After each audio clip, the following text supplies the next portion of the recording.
What's good, everybody? Man, it's CDK with Sports Talk Nation. And I'm sorry I'm a little late. Hold on. Let me get this light out the way, man. Let me get this light out the way. I'm a little late, man. And I was supposed to do this live at 9:30 this morning. But I got off work late last night, so I'm tired. But I'm here and I'm ready to go. Just know that, man. We finna get into it, man. Y'all seen the title. You know what it is, man. I said like father, like sons. You know what I'm saying? Talking about Mr. Chris Eubank Jr. and kind of being what's good, prize. You know what I'm saying? What's good this morning, my brother. Salute. And like I said, man, Tank is about to step on the roach. And if you don't know what I'm talking about, you're about to find out this Saturday. I've been going over this fight, looking at different ways, trying to come up with a way that this fight can be competitive. Trying to see if there's any way that I think Lamont Roach has an opportunity to win this fight. And I've been watching Lamont Roach and checking out his interviews. I watched the one on the Breakfast Club. If you didn't get to watch it, go on there and check out Lamont Roach on the Breakfast Club, his interview. And just some of the things he was talking and saying leads me to believe that Lamont Roach probably don't get past the sixth round. And you're going to say, well, man, why would you say that? Lamont Roach is a pretty good fighter. I'm going to tell you why Lamont Roach is not going to get past the sixth round, folks. Lamont Roach has this thing or ego, and he believes that him and Tank are still 15 years old. He believes that, even though Tank beat him twice in the amateurs, which Lamont Roach said he felt like he was robbed in one of the fights, they was in Baltimore. When I just listen to the way he talks, I believe Lamont Roach is going to take a lot of unnecessary chances. I believe that his ego will play a big part in this fight, and I believe that he's going to do something that a lot of fighters don't do. He's going to take some risks real early, and Tank's going to get him out of there. And I also felt like that Tank, man, one thing about Tank, once you hit him a few times and he realizes, man, that you can't hurt him, you know what he gonna do, man? He's coming straight forward. And that's what I see happening, man. I just think Lamont Roach, you know what I'm saying? This is a bad fight for him. I'm glad he's getting the opportunity. Now, he did say that this is his biggest payday. And we know in boxing, man, these days, most of this stuff is about paydays. And ain't nothing wrong with getting paid, so I'm happy for that, man. I'm happy that Lamont Roach is getting the opportunity to have a great payday. But this is the problem, like I said, Lamont Roach ego will play a major factor in this fight, and that's gonna hurt Lamont Roach. Lamont Roach probably, man, will be gone by the sixth round. Now, I hate the fact that you can't, man. These people in Vegas have gotten crazy, folks. They've gotten crazy. You can't even make no money off a Tank. It takes $400 for you to make $100 off betting on a knockout. I've never seen nothing like that. These are some crazy odds. I'm not gonna put up $400 just to make $100 for Tank, you know what I'm saying, to go out there and knock him out. Yeah, prize. You got to put up $400 to make $100 off Devontae Tank Davis, and that's by knockout. I've never seen any odds really like that. That's strange, you know what I'm saying, to me, but it tells me that Vegas thinking just like we thinking that we'll be a knockout. Now, what I am waiting on is for them to put out there, the rounds. Now, I think if you pick between 4 and 6 rounds, it's plus 200, which is a little better. You can, what I'm saying, baby, squeeze you a little money out that way. But, man, these odds are getting ridiculous, and it's getting harder and harder to make any money off betting on boxing. You know what I'm saying? You got to catch certain fights. Now, what I did like, a fight that I say that you can make some nice money off of is Jose Rayo Valenzuela versus, man, Gary Antoine Russell. That fight right there, and I ain't seen a fight like this in a while, the odds are even for both guys. There is no favorite in the fight. So now it comes down to who you believe will win. And I like fights like that where you can pick your winner. And I've been thinking about that fight over and over. Ryo, man, came out against Pitbull, and that was the best performance I have ever seen him had. And we know that Gary Antoine Russell lost his last fight. And before that fight, I can't lie, man, I was a real fan and still am a fan of Gary Antoine Russell. I was real high on him, you know what I'm saying? But in that fight, I seen a lot of things that he done that I didn't like. Now, Ryo is a pretty good boxer and he has good power. Gary Antoine Russell, I believe he has a pretty good chin, but that fight scared me. But I don't know. I might lean towards, man, Ryo, you know what I'm saying? I think that Ryo, man, for one, this is what I'm going to break it down to. I think Robert Garcia, man, if he's still over there in the corner, and I think he is, Robert Garcia is an excellent trainer. Him and Bo Mack to me are the best two trainers in boxing, And I believe that they definitely make a difference in these fights, man. They in them corners, man, the fighters are confidence. So I'm gonna lean towards Ryo just on the strength. It might seem crazy of him having a better trainer. That's just what I gotta do, man. I gotta lean with Ryo. I could be wrong, you know what I'm saying? I don't know. What you think about that prize? Who you got winning that fight, man? Now, we got a bunch of fights in March, man, that I've been looking at, you know what I'm saying, that's coming up. And we got, like I said, March 15th, we got Nick Ball returning.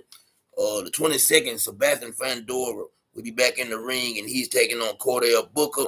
And now, I don't know what this is about, but your boy, I guess he done been beat up so bad, Joe Joyce. Joe Joyce done been up, you know what I'm saying? You say Gary Antoine Russell, but it's a 50-50 fight. Definitely. Now, Joe Joyce been get beat up and folded like a lawn chair so bad lately. He done went back to fighting 8-round fights. I've never seen a fighter go back to fights. You know what I'm saying? He's gone back to fighting 8-rounders. So Joe Joyce, to me, is on his way. Joe Joyce has already been up in age. His window or whatever, the door is closed on him ever having an opportunity world champion. I never was a fan of Joe George. I believe that he, you know what I'm saying, that he has okay skills, power, but he always been a punching bag to me. Joe George gets hit a lot, and I think now his chin gone. He ain't got the resistance there anymore. Getting out of Joe George, man. I can't. He just ain't one of the fighters. You know what I'm saying? I just don't like that. And they saying that Tank has decided after this fight. We hear it all the time, man, when people say what Tank gonna do next or who he's gonna offer a fight to. You know what I'm saying? Yeah, he's cooked. He definitely cooked Prize. I don't know if you know what I'm saying, we're gonna see Tank call out Shakur. I'm tired of the call, you know, and I don't think like with the business of boxing, you know, fighters can just gonna happen. Now they're saying that there's gonna be a big offer on the table for Shakur Stevenson, and you know what I'm saying, Tank's gonna call him out. And I really would love for Shakur to be at the fight.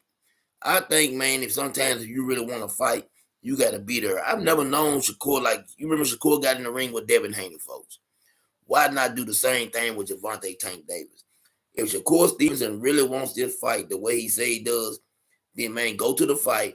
When the fight's over, and I feel like Tank gonna be, you know what I'm saying, victorious. Step in the ring, man, and let it be known, hey, man, me and you next. Let's stop all the games. Let's stop all the playing. Let's get down to business. I believe if he gets in the ring and call Tank out, I believe, man, that right there will set this fight off. I believe, you know what I'm saying, the Tank ain't going to let nothing stand in the way after that. But I've never seen Shakur or anybody really get in there. You know, I'm trying to think. The last person I seen step ringside with Tank was Ryan Garcia. And we seen what he had on. He was fanboying. You know what I'm saying? As I say, I don't like to say, but he had on a shirt talking about he was Tank Bigger fan and all that. So I definitely want to see, you know what I'm saying, Shakur Stevenson at this fight. I think if they're really serious about making this fight, PBC, Turkey, whoever, they should be encouraging Shakur Stevenson to be at this fight. You know what I'm saying? Now, I didn't get to see the interview this morning with Floyd Schofield quiet, but this is what I did see, and I wonder about this. The very next day after they got back or whatever from over there, Saudi Arabia, wherever they was over there, you know what I'm saying, with Turkey and them, and the fight was called off. Floyd Schofield, you know what I'm saying, the third, Kid Austin, was back training, and I'm talking about training hard. That wasn't a good look, folks. Back training, you know, it don't look good. Now maybe he had a 24-hour stomach virus. You know, Kid Austin could. I'm trying to give him the benefit of the doubt because I don't think that anybody just really wants to turn down their biggest payday, opportunity to be on a great card in the spotlight. You know what I'm saying? Kid Austin gave up a whole lot, but he was training, you know what I'm saying, the very next day. And that's not a good look. And I just don't understand, you know what I'm saying, where do they go from here? You know, you talk bad to your promoter, Oscar De La Hoya. I think they should have left that situation alone because when you think about it, you're kind of damaged goods now. Who's gonna want to deal with Kid Austin after you went over there and then decided that you didn't want to fight or you did get sick? Now you came back, you're training the next day. Your dad is still talking about everybody. Somebody rubbed cream on you. They done this, they done that. Man, there's too much going on with Kid Austin, and he may have ruined his chances. And one thing about boxing, man, you don't want to get blackballed in boxing. You don't want to be that person, man, where You know what I'm saying? Nobody wants to deal with you or work with you.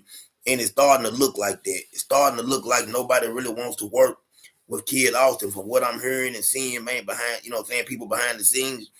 Nobody's gonna work with him again. And Shakur Stevenson already said what? He'll never get another opportunity. And I don't care if Kid Austin, man, it's gonna be one of those Earl Spence and Keith Thurman things, man. I don't care if Kid Austin gets to winning fights and all that. Shakur Stevenson has the right to never fight that man. I don't care, you know what I'm saying, how it plays out, or if Kid Austin gets on a roll and becomes a big name. You know what I'm saying? He done what he done. I ain't gonna be mad at Shakur. I don't want to hear nobody saying in the future he ducked him because you know what I'm saying, that's what's gonna happen. Once all this plays out, if Kid Austin does have a great career and him and Shakur are at the top of their games, you know, it's gonna the fight gonna bring it come back up again. I don't want to see the fight now. I already had Shakur beating him.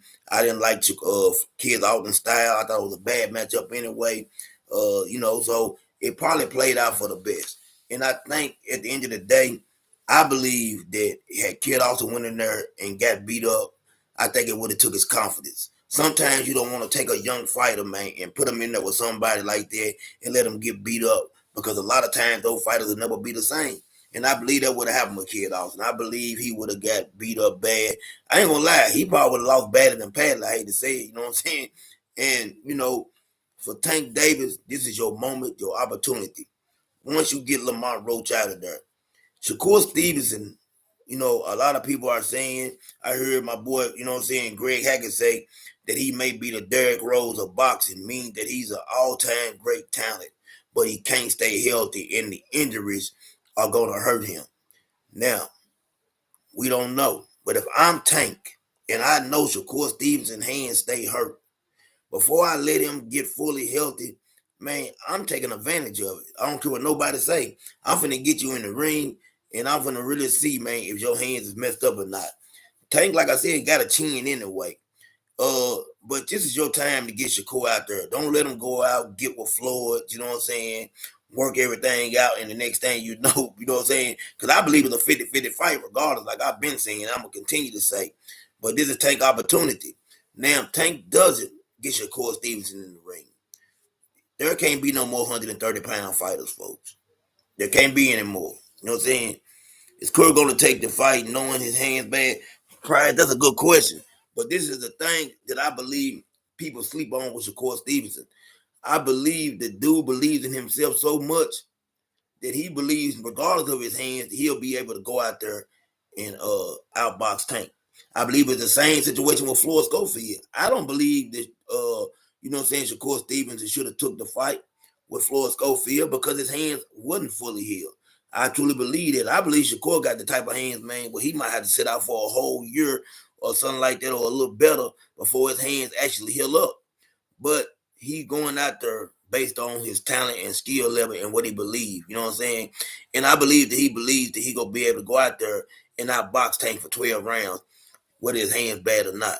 So that's the thing right there. Tank has to jump on it and make him see. So that's definitely son. Keyshawn Davis, Tank. I don't want to see the Keyshawn Davis fight next. I don't think the Tank actually, you know what I'm saying? I don't think Keyshawn is just ready just yet. He's right there on the cups. He's a great talent, but there are a few things left that Keyshawn needs to work on. But like I said, I don't want to see tanking any more 130 pounders, or I don't want to see Monster Inoue coming up from 120, whatever he is, 226, wherever he may be, 126. I don't want to see that. Now, I don't want to see Tank where he has to get in the ring with somebody that's 147 pounds trying to prove a point to everybody else. I don't think it's fair to Tank either. The same way that people complain about Tank bringing people up, we should be feeling like the Tank shouldn't have to go up and take on a bigger challenge like that. So, like I said, you got T.O. around that weight class. We don't know what's going on with him. He said there's so much on the table. From what I'm hearing, Turkey Out of Sheik has bought T.O. Fimo Lopez out of his contract with Bob Herman, top rank. That was a big move, you know what I'm saying, for Turkey, to, you know what I'm saying, to even do that. If everything is true, and I believe it is true to reports, Teofimo Lopez is now going to be fighting under Turkey Out of Sheik's banner, which ain't bad for him. You say you want to see Keyshawn defend the title in Virginia, then send him out there. Yeah, I think I agree with that. He needs to get one more fight under his belt, definitely in Virginia. Big crowd, get the confidence, and then go out there and get in the ring with Tank. Now, something that Lamont Roach said the reason that the fight between him and Tank didn't take place in Washington D.C. is because Tank is the bigger name, and usually when you the bigger star like that, the crowd's gonna always be on your side. And had they been in Washington, it would have been a 50-50 crowd. I don't know because Baltimore is right there next door, and I still think that Tank fans would have came out, and you know what I'm saying. It doesn't matter. Tank wherever he goes, maybe a mandatory first. I have to see who Keyshawn's mandatory is, but to be honest with you, at 135, I really don't care who Keyshawn mandatory is, as long as it's not Tank or Shakur. I think that Keyshawn can beat any of the other guys at that weight class. Abdullah Mason, he's gonna be great. But I think right now I would put Keyshawn ahead of him. I've heard Coach Kenny, and that's what I say about the game of boxing too. And this is what I'm saying, folks. When you got these coaches and when they're got these fighters, a lot of times these coaches will take a fight that should be happening and they'll make people not want to watch it. When you get to hollering about Abdullah Mason is the second best fighter in the division, knowing that he hasn't proven himself, you're putting him ahead of Lomachenko. You're putting him ahead of Tanks. I mean, not Tank, but Zapata, Shakur, Keyshawn. You know what I'm saying? You're putting Abdullah Mason, a guy that hasn't had a marquee win yet, ahead of all these fighters that have proven themselves. And that lets me know that you're only doing that because you know the next man in line is a threat to your fighter, which is stupid. You know what I'm saying? I think that is the stupidest thing in the world. When I hear people go on and do this stuff, I just look like, man, it's hard for me to take you serious when I know you know boxing and I know you know better and you make a statement like that. You understand what I'm saying? These statements are coming out of Coach Kenny's mouth, and I got a lot of respect for Coach Kenny. But, I watch when he goes on Mill City and some of the things he says. And a lot of times, folks, I'm going to tell y'all something. A lot of these people will never sit down and talk to me because I'm not the type of person going to allow no nonsense. And I'm going to call you on your BS. And that's what I think, man. A lot of times, in order to get these interviews, you got to kiss a little behind and make people feel comfortable. You know what I'm saying? You can't speak your mind. Two men should always be able to speak their mind and tell the truth. And I can't let a man sit down and just tell me anything. And anybody that does that, I look at them with a side eye. You understand what I'm saying? But hey, respect to everybody to do what they do. I'm just gonna say that right there. But a lot of this nonsense has to stop. Coach Kenny is a phenomenal coach. You know what I'm saying? And like I said, I got a lot of respect for him. I just don't like him putting Abdullah Mason up there, man. That's been on my mind as I think about that. But I definitely want to see what they should make happen. Oscar De La Hoya, he probably mad at Floyd Schofield. They need to make that fight happen. The fight between Abdullah Mason and Floyd Schofield is the fight to make right now. I know they're both young, you know what I'm saying? And I know, you know what I'm saying? Well, you can say this right here. Floyd Schofield was willing to fight Shakur Stevenson, and he was going to take a loss. So a loss against Abdullah Mason, it won't hurt him no worse. And I definitely believe Abdullah Mason would beat Floyd Schofield. Floyd Schofield, I don't know, you know what I'm saying? Like, he looks good at times, but it's just something to me missing. I don't know. He had, like I said, we know he got that Sean Porter style. We see how he moved. You say you good with that fight prize? Yo, I'm definitely good with that fight. I think there's a fight, man, that needs to happen. A lot of people, man, are not going, you know what I'm saying, want to see that fight, but I'm one of those guys that want to see it, and our hardcore boxing fans want to see it.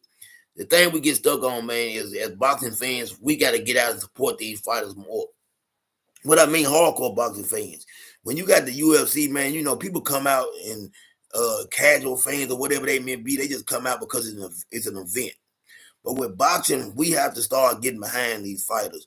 Boxing has gotten to the point, man, where when people love a certain fighter, man, you got these channels, man. I'm talking about all they do is destroy fights and good fighters, and all they do is talk bad about them. And man, I just hate it because to me, it's turned down the sport. And I think that's what happened to boxing. I think, man, really, in all honesty, this right here, what we're looking at now, it kind of hurt boxing. When people were able to start saying anything, the times we used to watch when boxing came on ABC and TV Showtime, HBO, man, and we didn't have everybody on the internet, you know what I'm saying, talking bad about these fighters. Man, we was anxious to see what was going to happen when two guys got in the ring. You know what I'm saying? You might thought one way, but you wanted to see the fights. Now, people will get on here and talk so bad about a fighter, they will almost have you believing that it's not going to be a good fight, not worth watching. So that's where we at with boxing, man. And I just hope that that stops, man, that trend stop, and we get back, man, to saying, hey, let them fight. Let's see what happens. Let's see who wins. And I think Abdullah Mason and Floyd Schofield should fight now and maybe later on in their career. If they fighting there and they lose, you know what I'm saying, give them time to build their career back up. And, you know what I'm saying, later on down the line, let's do it again. And I think that might be the outcome. I think Floyd Schofield, man, right now, he needs some guidance. And I hate to say this, but sometimes, you know what I'm saying, uh black fathers, man, you know what I'm saying? Some of us can be our kids' own worst enemies. And every time I'm just putting on black father, I'm a black man. And I know how easy it is for us to get lost, man, in the sauce and want our kids because of our egos to move a certain way or move like we moved. And everything is not good. You know what I'm saying? I'm watching the way that I feel like this, you know what I'm saying? The dad, from what I'm seeing, he is throwing his son out there to the wolves instead of stepping back and saying, let me guide my son. You know, uh, don't make it about yourself. When it comes to your kids, let them live out their dreams. Stop trying to make it about you or what you would do. And I just feel like that he's not allowing Floyd Schofield the third, a kid also, man, to truly develop, to truly make the right decisions. That young man has a child, and I wish nothing but the best for him. Whether I think he can be Shakur or not, I want him to have a great and successful career. And you know what I'm saying? I want him to be able to do all the things he want to do. But I feel like that's going to get cut short if these things keep happening. We got a lot of lying. You know, you can't make accusations about people and say somebody poisoned you or, you know what I'm saying? The stuff that they were saying, man, is career ending. It's lawsuit type of stuff that was being said, man. Somebody can sue you for saying that you know what I'm saying? Like, hey, man, prior that you come out and say, well, man, CDK tried to poison me with no type of evidence. And I really didn't have anything to do with what you're saying. It's crazy, man, to say something like that instead of saying, man, my son wasn't ready for the fight. People are not gonna never tell you something like, man, well, I pulled him out. You know what I'm saying? Yeah, that's crazy. Nobody's gonna never say, man, I pulled my son out the fight because he wasn't ready. Or I jumped the gun and put my son out there and talked my son into a situation that he wasn't ready for. That's what happened. He talked his son into a situation that his son wasn't ready for. I'm sure behind the scenes, his son was talking to him. He could sense the nervousness. He knew what was gonna happen, and they came up with a plan. This is just my thoughts on it. Let's find a way out the fight. We'll do it at another time. I believe that they knew, you know what I'm saying, Floyd Schofield or Kid Austin was gonna get beat up bad, and they pulled him out the fight. But they done it the wrong way instead of being honest. And now, with that being said, you got Oscar De La Hoya, your promoter. He don't want to deal with you. He had to go make a personal apology to Shakur Stevenson. You know what I'm saying? You're still going on these other channels and whatever, and these YouTube channels and these YouTube streets, and you're still talking crazy in a sense. It don't make sense. When does it stop? I don't know when to stop. I kind of feel bad for Kid Austin, man. I believe he's in a bad situation. And it may be those situations where he had to pull a Roy Jones or he had to pull a Floyd Mayweather for a little while. And you know what I'm saying? Even though we know Floyd and Senior got back together later on in his career, we know Roy Jones had to leave his father. Man, he might have to pull away from his father with this boxing thing. Not in life, but in boxing, and said, hey, Dad, let me take control of my career. I'm going to do it this way. And I think that's the only way it's gonna work out for him. I don't know what his next move is. He only had at the most a 24-hour virus, if that's you know what I'm saying the case. So when does he fight? He been training this whole time. Who do you put him in there with now? I mean, what's next for Floyd Schofield? Has anybody thought about what's next for that young man? Where does he go from here? Is anybody gonna want to deal with him now? I don't think once you put something like that happen, now another fighter gonna be looking and saying, "No, hold on, I ain't got time to deal with that." We've heard his father say over and over, "Well, we ain't worrying about that. We're the mandatory for Tank." Listen to me, common sense. His dad ought to have this much sense. You're not getting no fight with Javante Tank Davis next. I don't care if you're the mandatory or not. How many people have been the mandatory and waited 3 or 4 years on a fight, man, to happen? You know, when you're the face of boxing or one of the faces of boxing, you can move like you want to. You know how long David Benavidez waited on Canelo Alvarez and still ain't got that fight? He's still looking through Canelo Alvarez's window right now, knocking on the door. And guess what? Canelo sitting with his feet kicked up, ain't thinking about him. That's the same thing with tanking him. You're not getting that fight, man. You're not a big enough name. You're not a big enough draw. You don't call no shots. Tank, man, when you call a Tank name, Tank don't even hear you. So I don't know what he can do. I just feel like, man, I had to get that out of my chest because I hate what's going on with Kid Austin. And I had high hopes for Kid Austin. But now I wonder. I think, you know what I'm saying, that he's mentally not there. It's almost like one of them. It ain't as bad as Jared Big Baby Anderson. That situation right there in itself is entirely different. That young man needs to retire from boxing before he can get hurt. Jared Big Baby Anderson needs to retire. He is not focused. He's a guy that doesn't want to be in the ring. I know what mental health issues look like, and he has some mental health issues that need to be dealt with. Whether people say, you know what I'm saying, that's true or not, I'm looking at him. From the time he talked to Roy Jones, from everything that he's going through and dealing with, boxing is not where he needs to be at. Somebody needs to pull him back, Bob Erm or someone. They need to say, hold on, let's get this man a psychological evaluation. Let's get him some help, get him some therapy, and get him focused. Because right now, that boxing ring is not where he needs to be at, man. The guy that he just faced had no business in the ring with him being able to, you know what I'm saying, come on, 12 rounds with you. I ain't going to call that guy a cab driver. He was undefeated. He wasn't a cab driver. You know what I'm saying? He wasn't a cab driver. But he wasn't one of the elite boxers. And Jared Anderson is struggling. And I'm going to tell you right now, I can look at that top 10 list. He can't beat nobody in the top 10.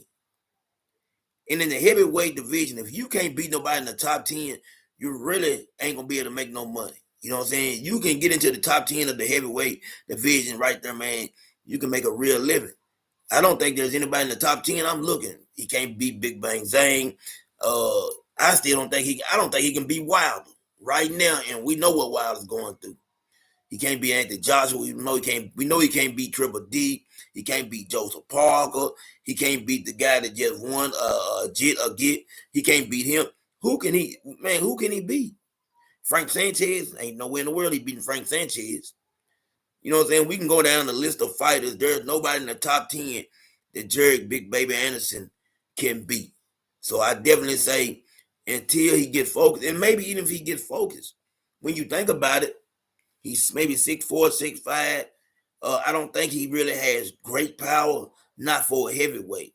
I mean, he has knockout power, but not that type of power, man, that will make you. We seen how Bacola was able to come forward. We seen what he was able to do. He doesn't have that type of power that you can, you know what I'm saying, where he gonna be able to keep these top elite fighters off of him. And that's gonna be a big problem for a long time to come for him. I don't know, you know what I'm saying? Like I said, is he gonna be a journeyman? That's what I see. I see a journeyman type of fighter, you know what I'm saying? And ain't nothing wrong with being a journeyman. I just don't think that Big Baby was ever what we thought he was in the first place. It's just simple as that. I don't think that he was the fighter that Bob Erm. I mean, a lot of people look and seen a kid that looked like he had some good hand speed for a heavyweight, but we didn't know about the problem. We didn't know about the chin might not be where we wanted to be. There's a lot of different things. We didn't know about him pulling straight back with his head up. You know what I'm saying? There's a lot of things that Jared Big Baby Anderson do that just ain't right, man. You know what I'm saying? And as a heavyweight, you just can't do that. I ain't gonna hold y'all up too long today, man. I appreciate it. I gotta get out of here. You know what I'm saying? But it's always a pleasure. And my guys Pride always support me, man. I appreciate that, bro. There's nothing but love. And we're gonna keep doing this until finally we get the views and the likes and the comments and everything that we want. Man, this is Sport Talk Nation. This is CDK. I'm out.